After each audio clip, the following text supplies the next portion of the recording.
Hello and welcome to young minds career institute. Hope all you guys are doing well. So आज के lecture में हम बात करने वाले हैं हर्डमानिया के एक्सटर्नल मॉर्फोलॉजी के बारे में। तो चलिए फिर डायरेक्टली मूव करते हैं आज के मेन टॉपिक के ऊपर। लेकिन उससे पहले अगर आप चैनल पे नए हैं और अभी तक चैनल को सब्सक्राइब नहीं किया है तो आई अर्ज की चैनल को सब्सक्राइब कर लीजिए, अपने दोस्तों के साथ शेयर कर लीजिए। तो चलिए फिर डायरेक्टली मूव करते हैं आज के मेन टॉपिक के ऊपर। लेकिन उससे पहले अगर आप हमारे एप्लीकेशन पर जाएंगे तो वो आपको सारे लेक्चर टॉपिक वाइज बेसिस पे अवेलेबल हो जाएंगे। पूरा कोर्स कंप्लीट आपको एप्लीकेशन पर अवेलेबल हो जाएगा। तो एक बार जाके आप एप्लीकेशन पर इसको चेकआउट कर सकते हैं। अगर आपको कोर्स से रिलेटेड अगर आपको कुछ ज्यादा जानकारी की जरूरत है तो आप डायरेक्टली मेरे व्हाट्सएप पर कनेक्ट कर सकते हैं, उसका लिंक आपको डिस्क्रिप्शन में मिल जाएगा। तो चलिए फिर डायरेक्टली मूव करते हैं और समझते हैं हर्डमानिया के बारे में। अगर हम बात करें हर्डमानिया की तो हर्डमानिया सब फाइलम यूरोकॉर्डेटा का मेंबर होता है।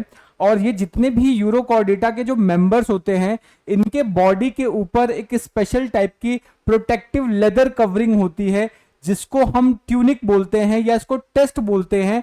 और ये जो ट्यूनिक या जो टेस्ट है ये बेसिकली क्या है, हर एक यूरोकॉर्डेटा की बॉडी के ऊपर एक प्रोटेक्टिव कवरिंग बनाता है जिसकी वजह से जो यूरोकॉर्डेटा के जो मेंबर्स होते हैं उनको हम ट्यूनिकेट्स भी बोलते हैं। ठीक है, उनको क्या बोलेंगे, ट्यूनिकेट्स बोलेंगे, क्योंकि उनकी बॉडी के ऊपर ट्यूनिक की एक लेदरी कवरिंग प्रेजेंट होती है जो उसको प्रोटेक्ट करने का काम करती है। इसलिए इसको हम क्या बोल रहे हैं, ट्यूनिकेट्स बोल रहे हैं। ठीक है, ये चीज आपको याद रखनी है। उसके अलावा जितने भी यूरोकॉर्डेट्स के जो मेंबर्स होते हैं वो एक्सक्लूसिवली मैराइन होते हैं, यानी मैराइन वाटर के अंदर देखने को मिलेंगे, जो समुद्री पानी है उनके अंदर देखने को मिलेंगे। उसके अलावा क्या है, यहां पर ये मैक्सिमम केसेस पे सेडिनेटरी होते हैं। सेडिनेटरी का मतलब क्या है कि जो सबस्ट्रेटम है, जो बेस है, बेस से अपने आप को अटैच करके रखते हैं, फिक्स करके रखते हैं। ठीक है, ये चीज आपको इसके बारे में याद रखना है। तो आज का जो हमारा लेक्चर होने वाला है उस लेक्चर के अंदर हम सिर्फ और सिर्फ हर्डमानिया के एक्सटर्नल मॉर्फोलॉजी के बारे में डिस्कस करेंगे। तो चलिए फिर डायरेक्टली मूव करते हैं हर्डमानिया के एक्सटर्नल मॉर्फोलॉजी के बारे में। लेकिन सबसे पहले समझेंगे उसके सिस्टमैटिक पोजीशन के बारे में। सिस्टमैटिक पोजीशन का मतलब कि हर्डमानिया को हम किस तरीके से क्लासिफाई करते हैं। ठीक है, तो सबसे पहली चीज कि ये फाइलम कॉर्डेटा का मेंबर है। ठीक है, सबसे पहली और इंपॉर्टेंट चीज जो आपको ध्यान रखना है कि ये क्या है, फाइलम कॉर्डेटा का मेंबर होता है। ये चीज आपको ध्यान रखना है क्योंकि कॉर्डेटा के लिए आपको मैंने बताया था कि मिनिमम तीन बेसिक कैटेगरी या बोल सकते हैं कि तीन बेसिक क्राइटेरिया होती है, वो फुलफिल होना चाहिए। तो ये जो हर्डमानिया होता है अपने लाइफ के किसी न किसी फेज में उन तीनों क्राइटेरिया को फुलफिल कर रहा होता है। ठीक है, उसके अलावा क्या है, ये सब फाइलम यूरोकॉर्डेटा को बिलोंग करता है। ये चीज आपको याद रखनी है। उसके अलावा क्लास की बात करें तो क्लास कौन सी होगी, एसिडेसी होगी। ये चीज आपको याद रखना है। सब क्लास की बात करें तो ये सब क्लास क्या होगा, प्लूरोगोना होगा। ये याद रखना है। ऑर्डर की बात करें तो ऑर्डर क्या होगा, स्टोलिडी ब्रैंकिया होगा। ये ध्यान रखना है। फैमिली की बात करें तो प्यूरिडी होगा। और यहाँ पे टाइप या इसको आप जीनस भी बोल सकते हो। जीनस की बात करें तो जीनस हर्डमानिया होगा। ठीक है, अब यहाँ पर जो हर्डमानिया है इसके अंदर आप देखेंगे कि इसका जो नाम है इसके अंदर इसके अलग अलग नाम आपको देखने को मिलते हैं। तो आप समझेंगे डेरिवेशन ऑफ नेम, यानी इसके जो अलग अलग नाम है उसको किस तरीके से ड्राइव किया गया है उसको समझने की कोशिश करते हैं। ठीक है, तो सबसे पहली चीज कि इनके बॉडी के ऊपर क्या है, एक प्रोटेक्टिव लेदरिंग कवरिंग प्रेजेंट होती है जो ट्यूनिक की बनी होती है। इसलिए इसको ट्यूनिकेटा भी बोल सकते हैं या ट्यूनिकेट्स भी बोल सकते हैं। ये चीज आपको ध्यान रखना है। उसके अलावा अगर इसका डायग्राम आप ध्यान से देखो तो आप पाओगे कि इसका जो डायग्राम है पहले के समय में बेसिकली क्या है, वाइन को कैरी करने के लिए जो गॉट होता था, जो बकरी है उसका ब्लैडर का यूज किया जाता था।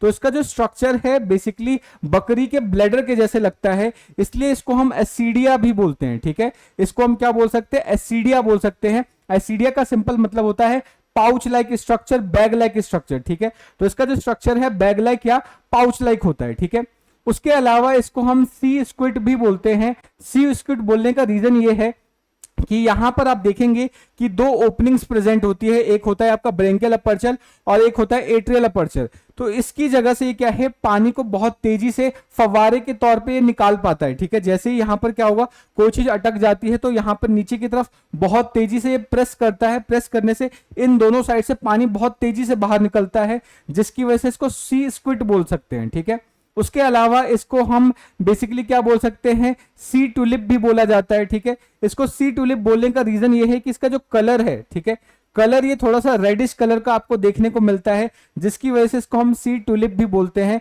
तो ये चीज आपको इसके बारे में याद रखना है, ये इसके अलग अलग नाम है, ये चीज आपको अच्छे से याद रखना है। ठीक है, तो फटाफट इतनी सारी चीजों को हम क्या करते हैं, एक बार पीपीटी की मदद से भी समझ लेते हैं। ठीक है, तो सबसे पहली चीज जो यूरो कॉर्डेटा है, यहाँ पे जो ये वर्ड है यूरो, यूरो का वर्ड का मतलब होता है टेल। ठीक है, यूरो वर्ड का मतलब क्या होता है, टेल। तो यहां पर क्या होगा, जो भी इसकी अगर हम बात करें, जो नोटोकॉर्ड है, जो नोटोकॉर्ड है और जो नर्व कॉर्ड है, वो कहां पर कन्फाइंड होता है, ये इसके टेल रीजन में कन्फाइंड होता है। और ये चीज आपको कब देखने को मिलेगी, जब ये टेडपोल लार्वल स्टेज में होता है, उस कंडीशन में इसके टेल वाले रीजन में नोटोकॉर्ड या फिर आप बोल सकते हैं जो नर्व कॉर्ड है, उस समय इसके टेल रीजन में कन्फाइंड होता है। ठीक है, वहीं पर होता है, पूरे बॉडी में नहीं होता। ये चीज आपको इसके बारे में याद रखना है। ठीक है, जनरली या कॉमनली इसको हम एसिडियन भी बोल सकते हैं। ठीक है, और ऐसा इसलिए बोलते हैं क्योंकि इसका जो स्ट्रक्चर है प्रिमिटिव गॉट स्किन वाइन सेक के जैसा देखने को लगता है। यानी कि जब मतलब पुराने समय में जो वाइन्स को कलेक्ट करने के लिए एक पाउच लाइक स्ट्रक्चर बनाया जाता था, और वो बेसिकली किसका बनता था, गॉड के ब्लैडर का बनता था। ठीक है, उसकी वजह से इसको हम एसिडियन भी बोलते हैं, ये चीज आपको याद रखना है। उसके अलावा क्या है, इसको हम ट्यूनिकेटा भी बोल सकते हैं, क्योंकि इनकी बॉडी के ऊपर एक प्रोटेक्टिव लेदरी केस प्रेजेंट होता है, जो कि ट्यूनिक या टेस्ट का बना हुआ होता है, और ये एडल्ट बॉडी के चारों तरफ प्रेजेंट होता है, जो उसको प्रोटेक्शन प्रोवाइड करने का काम करता है। ठीक है, जिसकी वजह से इसको हम ट्यूनिकेटा भी बोल सकते हैं। ठीक है, उसके अलावा इसको हम सी स्क्विड भी बोल सकते हैं, क्योंकि ये क्या है, फोर्सफुली वाटर जेट को इजेक्ट कर सकता है फ्रॉम बोथ साइफन, चाहे ब्रेंकियल साइफन हो या एट्रियल साइफन हो, दोनों से ही बहुत तेजी से ये पानी को बाहर फेंकता है। ठीक है, उसके अलावा इसको हम सी ट्यूलिप भी बोल सकते हैं, ये भी चीज आपको याद रखना है, ये भी इसका एक नाम होता है।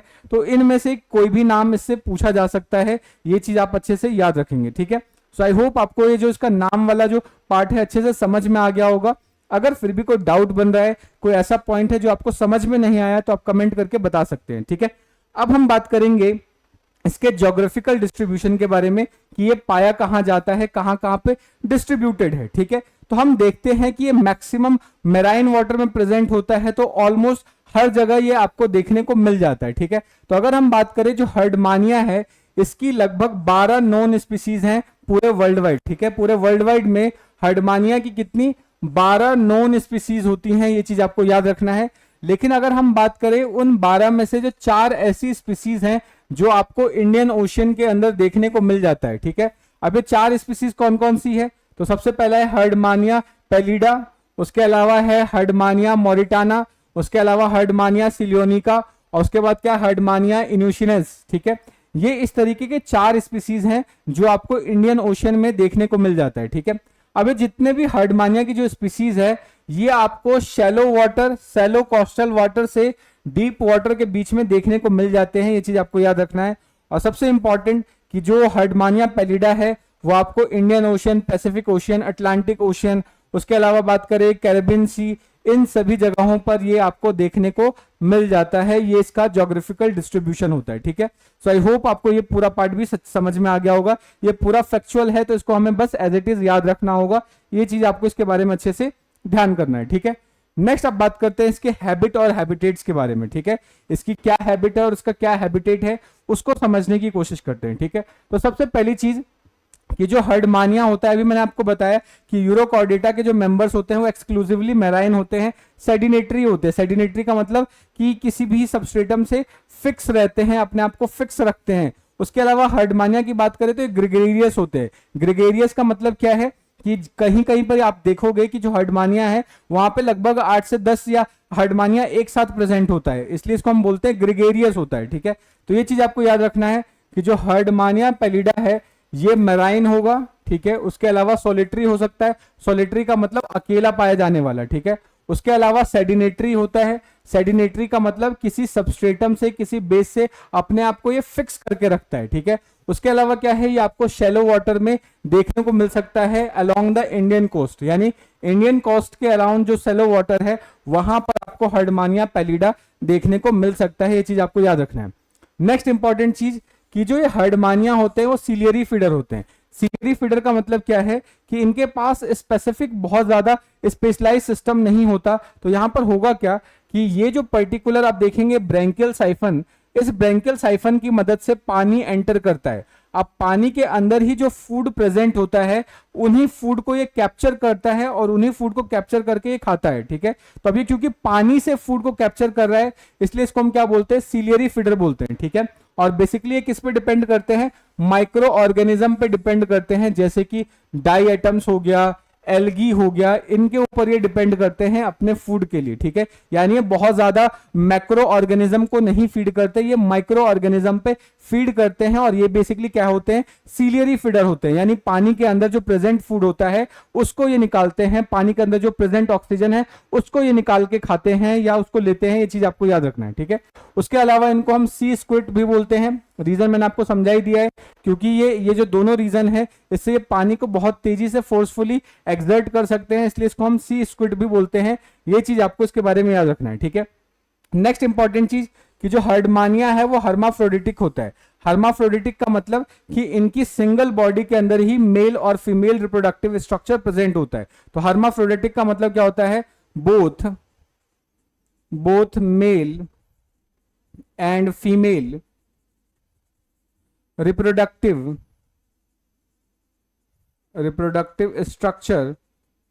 structure are present on same body। तो यानी सेम बॉडी के ऊपर ही अगर दोनों ही रिप्रोडक्टिव स्ट्रक्चर प्रेजेंट होते हैं तब उसको हम हर्माफ्रोडिटिक बोलते हैं, ये चीज आपको याद रखना है। उसके अलावा आप देखेंगे कि जो हर्डमानिया है यहां पर आपको कॉमनसिलिज्म भी देखने को मिलता है। कॉमनसिलिज्म का मतलब क्या है कि जो हर्डमानिया है गैस्ट्रोपोडा पे डिपेंड रहता है, एक मोलस्का है उसके ऊपर डिपेंड रहता है, जिसको हम बोलते हैं टर्बिनीला पायरम। टर्बिनीला पायरम का मतलब ये जो शंख जैसा स्ट्रक्चर देख रहे हो ये एक मोलस्का है, इसके ऊपर ये दोनों जब आपस में मिल जाते हैं तो कॉमनसिलिज्म शो करते हैं। कॉमनसिलिज्म का मतलब कि दोनों एक दूसरे को बेनिफिट कर रहे होते हैं। कैसे बेनिफिट कर रहे होते हैं कि जनरली ये आपका जो पूरा का पूरा हर्डमानिया है ये तो सेडिनेटरी होता है, ये मूव नहीं कर सकता, लेकिन आपका जो गैस्ट्रोपोडा है ये मूव कर सकता है, ठीक है। तो बेसिकली क्या होगा, इस गैस्ट्रोपोडा के ऊपर हर्डमानिया बेसिकली बैठ जाता है, नीचे गैस्ट्रोपोडा होगा ऊपर हर्डमानिया होगा, ठीक है। तो अब क्या होगा, जब गैस्ट्रोपोडा मूव करेगा तो उसकी सहायता से ये जो आपका हर्डमानिया है वो भी मूव कर जाएगा। इससे क्या है कि जो हर्डमानिया है हर्डमानिया को बेटर अपॉर्चुनिटी मिलेगा, यानी अलग अलग जगह पे जाएगा तो जो फूड है फूड की अवेलेबिलिटी ज्यादा होगी, ठीक है। तो इससे तो इसको ये फायदा होता है। और नीचे की तरफ जो गैस्ट्रोपोडा है, गैस्ट्रोपोडा को प्रोटेक्शन मिल जाती है किसी भी प्रेडेटर से, क्योंकि उसके ऊपर ये पूरा का पूरा हर्डमानिया जब प्रेजेंट होता है तो काफी बल्की स्ट्रक्चर होता है, इवन इसके ऊपर एल्गी ग्रोथ भी हो जाता है, तो नीचे वाला जो स्ट्रक्चर है वो ज्यादा विजिबल नहीं होता, इसलिए प्रेडेटर्स को मोलस्का दिखता नहीं है, तो उससे मोलस्का को क्या है, सेफ्टी मिल जाती है, ठीक है। तो इस तरीके से दोनों एक दूसरे की हेल्प करते हैं, दोनों एक दूसरे को बेनिफिट करते हैं, ठीक है। तो ये चीज आपको याद रखना है। तो यहां पर आपको कॉमनसिलिज्म भी देखने को मिल जाता है, ठीक है। नेक्स्ट बात करते हैं हैबिट और हैबिटेट के ही अंदर कि यहां पर जो फर्टिलाइजेशन होगा, फर्टिलाइजेशन क्या है, बॉडी के बाहर होता है। अगर बॉडी के बाहर फर्टिलाइजेशन होगा तो उसको बोलेंगे एक्सटर्नल फर्टिलाइजेशन। उसके अलावा यहाँ पे जो डेवलपमेंट होता है वो इनडायरेक्ट होता है, ठीक है। डेवलपमेंट क्या होता है, इनडायरेक्ट होता है। इनडायरेक्ट डेवलपमेंट का मतलब क्या है कि जो यहाँ पे जाइगोट है वो डायरेक्टली अडल्ट में कन्वर्ट नहीं होता, यहाँ पर लार्वल स्टेजेस के थ्रू कन्वर्ट होता है, ठीक है। तो यहाँ पर लार्वा का प्रेजेंट, या फिर आप बोल सकते हो कि यहाँ पर आपको लार्वा देखने को मिलता है, ठीक है। सो यहाँ पर क्या है, लार्वा इज प्रेजेंट। अगर किसी के लाइफ साइकिल में लार्वा आ जाता है तब हम बोलते हैं कि जो डेवलपमेंट है वो इनडायरेक्ट है। अगर लार्वा नहीं बन रहा है तो जो डेवलपमेंट होगा कैसा होगा, डायरेक्ट होगा, ठीक है। ये चीज हमें याद रखनी है। नेक्स्ट उसके बाद बात करें, यहां पे जो एग है, जब एग के अंदर हैचिंग होती है, हैचिंग होने के बाद हम देखते हैं कि यहां पर फ्री स्विमिंग टेडपोल लार्वा देखने को मिलता है। लेकिन आफ्टर सम टाइम ये जो फ्री स्विमिंग लार्वा है इसके अंदर एक स्पेशल फिनोमिना आपको देखने को मिलता है जिसको हम बोलते हैं रेट्रोग्रेसिव मेटामॉर्फोसिस, ठीक है। मींस कि जो फ्री स्विमिंग लार्वा है वो अपने आप को क्या है, एक सेडिनेटरी अडल्ट में कन्वर्ट कर लेता है। तो इसलिए यहाँ पे जो मेटामॉर्फोसिस होता है उसको हम क्या बोलते हैं, रेट्रोग्रेसिव बोलते हैं, ठीक है। तो रेट्रोग्रेसिव मेटामॉर्फोसिस ऑलरेडी मैंने एक्सप्लेन कर ही रखा है, तो अगर आपने उसका वीडियो नहीं देखा है तो एक बार जाके आप उसको चेकआउट कर सकते हैं। पूरा का पूरा हर्डमानिया के अंदर रेट्रोग्रेसिव मेटामॉर्फोसिस को हमने अच्छे से एक्सप्लेन कर रखा है, ठीक है। तो आप उस वीडियो को एक बार देख सकते हैं, ठीक है। सो यहां पर क्या होगा कि फ्री स्विमिंग टेडपोल लार्वा एक एक ससाइल अडल्ट में कन्वर्ट हो जाता है, तो इसी को हम क्या बोलते हैं कि ये रेट्रोग्रेसिव मेटामॉर्फोसिस हो रहा है। ठीक है, तो ये चीज आप इसके बारे में अच्छे से याद रखेंगे। ठीक है, नेक्स्ट अब बात करते हैं इसके एक्सटर्नल मॉर्फोलॉजी के बारे में, और सबसे पहले समझेंगे इसके शेप, साइज और कलर के बारे में। ठीक है, तो सबसे पहले अगर हम शेप की बात करें तो इसका जो बॉडी है वो लेटरली कंप्रेस्ड होता है, यानी साइड साइड से चपटा होता है। ठीक है, जिसकी वजह से इसका जो बॉडी है बाहर से देखने पे हमें रेक्टेंगुलर शेप का देखने को मिल जाता है, ये चीज आपको याद रखेंगे। उसके अलावा जनरली इसको देख के हमें लगता है कि एक पर्स है या बैग है या आलू के जैसा इसका शेप हमें देखने को मिलता है, ये बात आप याद रखेंगे। उसके अलावा क्या है, इसका ये वाला जो पार्ट होता है ऊपर वाला, इसको हम बोलते हैं डिस्टल एंड, इसको बोलते हैं डिस्टल एंड। और ये क्या है, इसका ये वाला जो एंड है, ये एंड थोड़ा सा नैरो होता है, ये वाला ये नैरो होगा, और जो डिस्टल एंड होता है ये आपका ब्रॉड होता है, ये चौड़ा होता है और ये थोड़ा सा कंपैरेटिवली पतला होता है। ये बात आपको याद रखना है कि ये पैरोक्सिमल एंड, ये जो एंड है इसको क्या बोलते हैं, पैरोक्सिमल एंड। ये है पैरोक्सिमल एंड।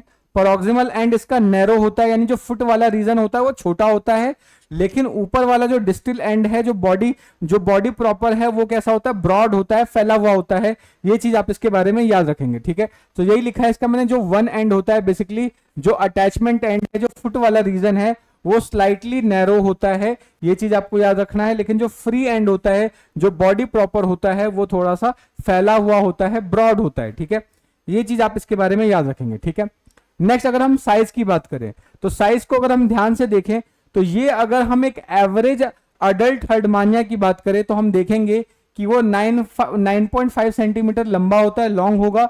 उसके अलावा 7 सेंटीमीटर ब्रॉड होता है, और अगर हम बात करें तो 4 सेंटीमीटर थिक होगा। ठीक है, लेकिन अगर हम मैक्सिमम की बात करें कि मैक्सिमम कितना रिकॉर्ड किया गया है, मैक्सिमम इसकी साइज कितनी होती है, तो अगर हम बात करें तो मैक्सिमम साइज की बात करें तो 13 सेंटीमीटर लॉन्ग हो सकता है, 8 सेंटीमीटर ब्रॉड हो सकता है, और 4.5 सेंटीमीटर थिक हो सकता है। ये चीज आपको इसके बारे में याद रखना है। ठीक है, नेक्स्ट, अगर इनके अंदर फुट अगर देखने को मिलता है, अगर फुट प्रेजेंट है, तो फुट इसका क्या होगा, 3 से 4 सेंटीमीटर लंबा हो सकता है। ये चीज आपको इसके बारे में अच्छे से याद रखना है। ठीक है, नेक्स्ट अब हम बात कर लेते हैं कलरेशन की। ठीक है, कि ये कैसे कलर का दिखता है। तो अगर आप ध्यान से देखेंगे थोड़ा सा पिंकिश कलर का आपको देखने को मिल रहा है। ठीक है, तो जो फ्रेश स्पेसिमेन होता है, जो फ्रेश हर्डमानिया है, वो पिंकिश कलर का आपको देखने को मिलेगा। और ऐसा इसलिए देखने को मिलता है क्योंकि इनकी बॉडी के ऊपर जो सुपरफिशियल ब्लड कैपिलरीज हैं, सुपरफिशियल ब्लड कैपिलरीज की वजह से ये कैसा होता है, पिंक कलर का दिखना स्टार्ट हो जाता है। ठीक है, उसके अलावा क्या है, इनके बॉडी के ऊपर आपको ब्राइट रेड पैचेस भी देखने को मिलते हैं। और ये ब्राइट रेड पैचेस इसलिए देखने को मिलते हैं क्योंकि इनके बॉडी के ऊपर वेस्कुलर एम्पुला प्रेजेंट होता है, जिसके अंदर ब्लड की फिलिंग होती है। ठीक है, और ये जो वेस्कुलर एम्पुला है, इसका प्रेजेंस होना हर्डमानिया का एक विशिष्ट कैरेक्टर है, एक स्पेशल कैरेक्टर है। तो ये चीज आपको याद रखना, अगर आपसे कोई पूछता है कि वेस्कुलर एम्पुला कहां पाया जाता है, तो आपको पता होना चाहिए कि वेस्कुलर एम्पुला हर्डमानिया के अंदर देखने को मिलता है। ये चीज आपको याद रखना है, और इस वेस्कुलर एम्पुला की वजह से इनकी बॉडी के ऊपर रेड पैचेस देखने को मिलते हैं। ठीक है, लेकिन अगर सपोज करो एक डेड हर्डमानिया है, एक प्रिजर्व्ड हर्डमानिया है, तो वो आपको येलो ब्राउन कलर का देखने को मिलता है। ठीक है, तो ये चीज हमें इसके बारे में अच्छे से याद रखना है, ये इसके कलर पैटर्न को अच्छे से ध्यान रखना है। ठीक है, सो आई होप आपको यहां तक की जो चीजें हैं अच्छे से समझ में आ रही होंगी। अगर किसी भी पॉइंट पे कोई डाउट बन रहा है, कोई सजेशन है, कोई ऐसा टॉपिक है जो समझ में नहीं आया, तो आप कमेंट करके पूछ सकते हैं। ठीक है, इस पूरे लेक्चर का जो नोट है वो डायरेक्टली आप मेरे एप्लीकेशन से फ्री ऑफ कॉस्ट डाउनलोड कर सकते हैं। ये पूरा का पूरा लेक्चर हम आरएल कोटपाल से बनाते हैं, तो अगर आपके पास आरएल कोटपाल है तो आप उसको वहां से पढ़ सकते हैं, जिससे कि क्या है, सारे कॉन्सेप्ट आपको और ज्यादा अच्छे से क्लियर हो जाएंगे, सारी चीज अच्छे से याद हो जाएंगी। ठीक है, अगर आपके पास वो बुक नहीं है तो मैं लिंक डिस्क्रिप्शन में दे दूंगा, तो आप डायरेक्टली जाके वहां से इसको परचेज कर सकते हैं। ठीक है, और अगर आप अभी तक चैनल को सब्सक्राइब नहीं किया है तो आई अर्ज की चैनल को सब्सक्राइब कर लीजिए। ठीक है, क्योंकि जल्दी जल्दी सब्सक्राइब करेंगे तो इससे हमारी फैमिली भी एक बहुत बड़ी फैमिली बनेगी, जिससे कि हम क्या है और अच्छे अच्छे वीडियोस को यहाँ पे अपलोड कर पाएंगे। ठीक है, तो चलिए फिर बात करते हैं, अब इनके बॉडी के डिवीजन के बारे में बात करते हैं। इनके बॉडी को हम किस तरीके से डिवाइड कर सकते हैं। तो अगर हम इसकी बॉडी को ध्यान से देखें तो इनकी बॉडी को हम दो पार्ट में डिवाइड कर सकते हैं। ठीक है, जो अपर डिस्टल एंड होता है, ये इसका डिस्टल एंड है, ये इसका क्या है, डिस्टल एंड है। और इस डिस्टल एंड को हम बोलते हैं बॉडी प्रॉपर। इसको क्या बोला जाता है? इसको बोला जाता है बॉडी प्रॉपर। और ये वाला जो पार्ट है इसको बोलते हैं प्रोक्सिमल एंड। ये इसका प्रोक्सिमल एंड है और इस प्रोक्सिमल एंड को हम फुट बोलते हैं। ये चीज आपको याद रखना है। सो हर्डमानिया की जो बॉडी है इसको दो पार्ट में डिवाइड कर सकते हैं, एक होगा बॉडी प्रॉपर और दूसरा क्या होता है आपका फुट होता है। ठीक है, तो ये चीज हमें इसके बारे में अच्छे से याद रखनी है। उसके अलावा हमें क्या क्या चीजें देखने को मिलती हैं उसको समझते हैं। अगर हम बॉडी प्रॉपर की बात करें तो बॉडी प्रॉपर के अंदर हमें दो टाइप के साइफन देखने को मिलते हैं। एक साइफन को बोलते हैं ब्रैंकियल साइफन। ठीक है, और सबसे इंपॉर्टेंट चीज जो आपको ध्यान रखना है कि ब्रैंकियल साइफन जहां पर भी प्रेजेंट होगा वो पार्ट उसका क्या कहलाएगा? एंटीरियर रीजन कहलाएगा। ठीक है, दूसरी साइड क्या होता है आपका? एट्रियल साइफन प्रेजेंट होता है। साइफन का मतलब क्या है? फनल या ट्यूब शेप स्ट्रक्चर। ठीक है, साइफन का सिंपल मतलब क्या होता है? ट्यूब शेप या फनल शेप स्ट्रक्चर को हम क्या बोलते हैं? साइफन बोलते हैं। ठीक है, तो ये बात आपको याद रखना है। तो जो एट्रियल साइफन है, एट्रियल साइफन जिस साइड होगा वो साइड उसका क्या कहलाता है? डॉर्सल कहलाता है। ठीक है, तो डॉर्सल के जस्ट अपोजिट वाला साइड क्या कहलाएगा? वेंट्रल साइड कहलाएगा। और एंटीरियर के जस्ट अपोजिट वाला साइड क्या कहलाएगा? पोस्टीरियर साइड कहलाएगा। ठीक है, तो सिर्फ आपको ये याद रखना है कि ब्रैंकियल साइफन वाला जो पॉइंट होगा वो एंटीरियर कहलाएगा और जो एट्रियल साइफन वाला है वो उसका डॉर्सल ओरिएंटेशन कहलाता है। ये बात आपको याद रखना है। ठीक है, सो ये बेसिकली जो साइफन है ये ट्यूबलाइक स्ट्रक्चर होते हैं। यूजुअली अगर हम बाहर से देखें तो दोनों की जो हाइट होती है ऑलमोस्ट सेम होती है। ठीक है, लेकिन अगर हम इसको मेजर करें तो हम पाएंगे कि जो ब्रैंकियल साइफन है वो थोड़ा छोटा होता है। इसकी जो लेंथ होती है इसकी ट्यूब की वो ऑलमोस्ट अराउंड 1 सेंटीमीटर होती है। लेकिन अगर हम यहां पर इसके एट्रियल साइफन की बात करें तो इसके ट्यूब की लेंथ 1.5 सेंटीमीटर होती है। लेकिन इनका अरेंजमेंट इस तरीके से होता है कि बाहर की तरफ ये दोनों सेम हाइट पर हमें देखने को मिलते हैं। ठीक है, उसके अलावा क्या होगा कि ये जो ब्रैंकियल साइफन है और ये जो एट्रियल साइफन है इसके अंदर आपको इस तरीके से ओपनिंग देखने को मिलती है और इस ओपनिंग को हम अपर्चर बोलते हैं। ठीक है, और ये जो ओपनिंग होगी क्योंकि ब्रैंकियल साइफन के अंदर ओपनिंग है इसलिए इसको बोलेंगे ब्रैंकियल अपर्चर। और एट्रियल साइफन के अंदर जो ओपनिंग है इसको क्या बोलेंगे? एट्रियल अपर्चर बोलेंगे। ठीक है, अब ये जो अपर्चर है इन अपर्चर के ऊपर सॉफ्ट ट्यूनिक की कवरिंग प्रेजेंट होती है जो इसको ओपन और क्लोज करने में मदद करता है। जैसे ही हर्डमानिया को बाहर से किसी भी तरीके का डिस्टरबेंस उसको महसूस होता है वो क्या करता है? ट्यूनिक, वो जो उसका जो ट्यूनिक की जो कवरिंग है जो इसके चारों तरफ होती है उसकी मदद से क्या है? इस अपर्चर को वो कवर कर लेता है, उसको ढक लेता है। ठीक है, ये चीज आपको इसके बारे में याद रखनी है। ठीक है, नेक्स्ट नीचे वाला जो रीजन होता है इसको हम बोलते हैं फुट।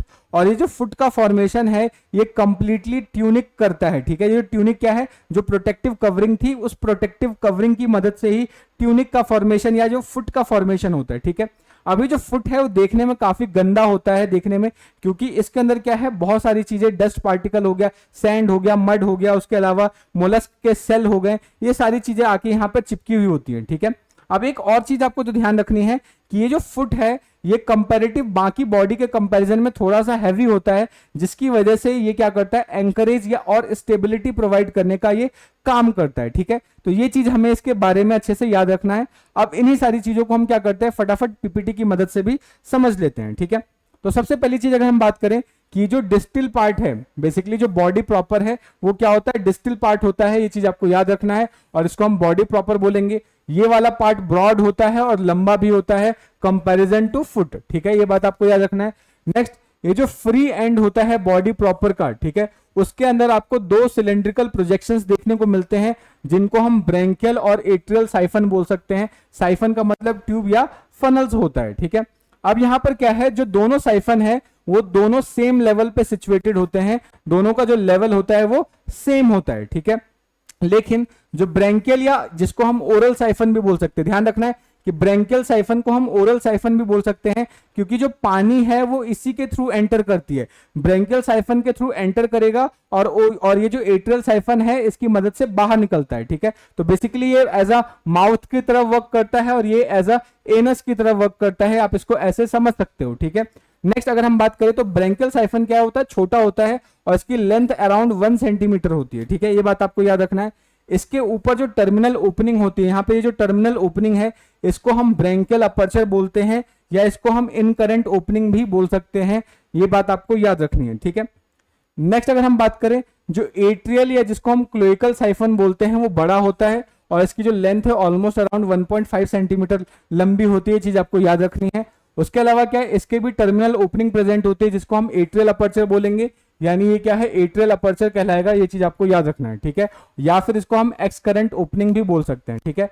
अब इन ओपनिंग्स को, ये इन जितने भी अपर्चर है, चाहे ये ब्रैंकियल अपर्चर हो या फिर एट्रियल अपर्चर हो, इसको गार्ड करने के लिए, इसको कंट्रोल करने के लिए यहाँ पर क्या है, 4 डिस्टिंक्ट लोब्स लीव्स प्रेजेंट होते हैं जो कि इलास्टिक नेचर के होते हैं और टेस्ट से या ट्यूनिक से बने हुए होते हैं, ठीक है। ये चीज आपको याद रखना है। अगर हर्डमानिया को किसी भी तरीके का डिस्टरबेंस क्रिएट होता है तो वो क्या करेगा, इनको क्लोज कर लेता है, ये चीज आप इसके बारे में याद रखेंगे, ठीक है। नेक्स्ट, अगर हम बात करें कि जितने भी ये जो मार्जिन होते हैं, ये जितना भी ये मार्जिन है, इन सभी मार्जिन के ऊपर रेड कलर का जो ट्यूनिक का जो एक लेयर भी आपको यहाँ पर देखने को मिल जाता है, ये चीज आपको याद रखना है।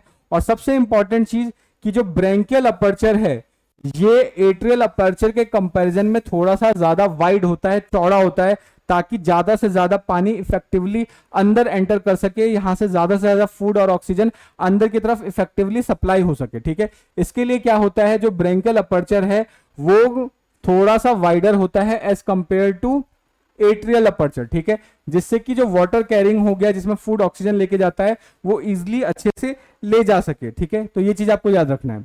नेक्स्ट अब बात कर लेते हैं फुट की, ठीक है। फुट अभी मैंने बताया था कि जो फुट का फॉर्मेशन होता है वो ट्यूनिक से ही होता है, तो यहां पर हमने लिखा है कि ये जो made entirely from the test या ट्यूनिक, ठीक है, यानी जो फुट है वो ट्यूनिक या टेस्ट से मिलकर बनता है, ये चीज आपको याद रखना है। अपीयरेंस की बात करें तो देखने में बहुत गंदा दिखता है, क्यों दिखता है, क्योंकि इसके अंदर आप देखेंगे कि बहुत सारे डस्ट पार्टिकल हो गए, सेल के पीसीज हो गए, फॉरेन बॉडीज हो गए, सारे आके चिपके हुए होते हैं, जिसकी वजह से बहुत ज्यादा गंदा दिखता है, रफ दिखता है, ठीक है। उसके अलावा जब ये पूरी तरीके से अपने आप को खोल लेता है तब इसकी लेंथ लगभग 3 से 4 सेंटीमीटर तक जा सकती है, ये बात आपको याद रखनी है।